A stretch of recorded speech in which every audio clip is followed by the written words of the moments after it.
पूरे 100 तोपों की सलामी ऐसी औरत को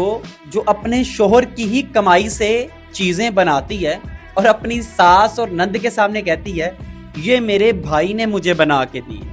ये मेरी बहन ने मुझे बना के दी,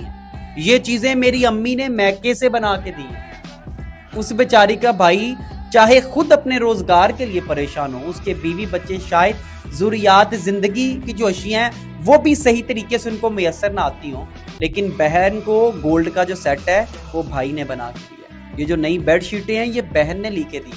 ये जो नए नए सूट पहन रही हूँ ये मेरी अम्मी ने लेके दी। 100 तोपों की सलामी ऐसी औरत को। शोर बेचारा डर के मारे चुप होता है कि मेरी बीवी की बेइज्जती ना हो, अपनी बीवी से हिसाब नहीं लेता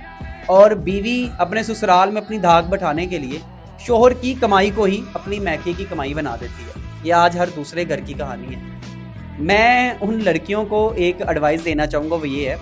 कि देखें, मुझे लगता है कि अगर आपका शोहर आपका साथ देने वाला है ना और गलत को गलत और सही को सही कहने वाला है, तो आप ये झूठी धाक अपने ससुराल में ना भी बनाएं तो आपके ससुराल में आपकी इज्जत होगी। और अगर आपका शोहर नखट्टू है,